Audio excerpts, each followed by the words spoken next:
রমজান উপলক্ষে ইফতার করা। ইফতার মানে নাস্তা খাওয়া। সারা বছর আমরা দিনের বেলায় শুরুতে নাস্তা খাই, কিন্তু এর কারণে কোনো সওয়াব আমাদের আমল নামায় লেখা হবে এমন কোনো কথা বলা হয় নাই। কিন্তু রমজান মাসের সন্ধ্যা যখন আপনি ইফতার খাবেন, এই ইফতার খাওয়ার মাধ্যমে আপনি একটা সুন্নাহর উপর আমল করলেন, এটার কারণে আপনার আমল নামাতে একটা সওয়াব লেখা হবে। সওয়াবের আশা যদি আপনার থাকে, ইফতারের নিয়ত যদি আপনার থাকে, তাহলে এর মাধ্যমে আপনি সওয়াব লাভ করবেন। এই ইফতার করা এটা রমজানের একটা গুরুত্বপূর্ণ সুন্নাহ। ইফতার যদি কেউ নাও করে রোজা হয়ে যাবে, কিন্তু সুন্নাহ তরক হয়ে গেল। এই জন্য ইফতারে যতটুকু তৌফিক হয় ততটুকু কিছু না কিছু মুখে দেওয়া, এটা সুন্নাহ। ইফতার বিলম্বে না করা। আমরা অনেকে আছি ইফতার অনেক বেশি দেরি করি। আমরা মনে করি যত দেরি করে ইফতার করা যায় ততই বোধহয় রোজাটা নিশ্চিতভাবে শুদ্ধ হয়, সঠিক হয়। এটা ভুল ধারণা। নবী করিম সাল্লাল্লাহু আলাইহি সাল্লাম বলেছেন, যতদিন পর্যন্ত এই উম্মত মুসলমান জাতি ইফতার দ্রুততার সাথে করবে, অর্থাৎ ওয়াক্ত হওয়ার পর আর বিলম্ব করবে না, ততদিন পর্যন্ত তারা কল্যাণের মধ্যে থাকবে।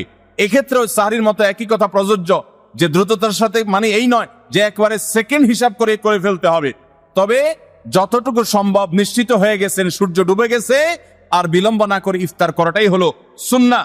এবং এক্ষেত্রে আমরা অনেক অবহেলা করি, অনেক দেরি করে ইফতার করি। চতুর্দিকে অন্ধকার হয়ে যাওয়ার পরে ইফতার করে সাধারণত শিয়ারা এবং অনেক বিভ্রান্তরা। আহলে সুন্নাহ জামাতের সকল উলামায়ে কেরামের ঐক্যবদ্ধ ফতোয়া হলো যে ইফতার তাড়াতাড়ি করা হলো সুন্নাহ।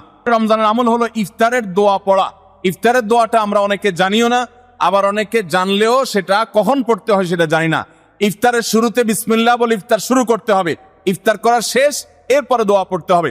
আমরা অনেকে ইফতারের আগে দোয়া পড়ি। এই দোয়াটা ইফতার দোয়াটা পড়তে হয় ইফতারের পরে। দোয়াটা হলো যাহাবাজ জামা ওয়াবতাল্লাতিল উরুক ওয়া সাবাতাল আজরু ইনশাআল্লাহ। এটা হলো দোয়া। যাহাবাজ জামা মানে হলো আমার পিপাসা দূর হয়ে গেল, ওয়াবতাল্লাতিল উরুক আমি ইফতার করার মাধ্যমে প্রশান্ত হয়েছে, আমার শিরা উপশিরাগুলো সবগুলো সিক্ত হয়েছে, ওয়া সাবাতাল আজরু ইনশাআল্লাহ, এবং এই রোজার বিনিময় আল্লাহর কাছে সাব্যস্ত হলো ইনশাআল্লাহ। এই দোয়া পাঠ করা সুন্নাহ। তাহলে ইফতারের পর আমরা এই দোয়া পড়বো, যাহাবাজ জামা ওয়াবতাল্লাতিল উরুক ওয়া সাবাতাল আজরু ইনশাআল্লাহ। এটা হলো রমজানের আমল, ইফতারের দোয়া পড়া। ইফতার এবং সাহারি উভয়টাতে খেজুর খাওয়া এটা সুন্নাহ। খেজুরের মধ্যে প্রচুর খাদ্য শক্তি আছে। আমরা রমজান মাসে যে রোজা রাখি, সারাদিন পানাহার বর্জন করে থাকি, আমরা যদি সাহারিতে খেজুর খাই, আমাদের শরীরে প্রচুর পরিমাণ খাদ্য শক্তি থাকবে এই খেজুর খাওয়ার ফলে। খেজুর অনেক উপকারী একটা খাবার। আমাদের দেশেও আজকাল খেজুর উৎপাদন হচ্ছে আল্লাহর মেহেরবানিতে। এই খেজুর ইফতারিতে নবী করিম সাল্লাল্লাহু আলাইহি সাল্লাম আধা পাকা আধা কাঁচা খেজুর, যেটা যে অর্ধেক পেকেছে অর্ধেক কাঁচা, সেগুলো তিনি পছন্দ করতেন।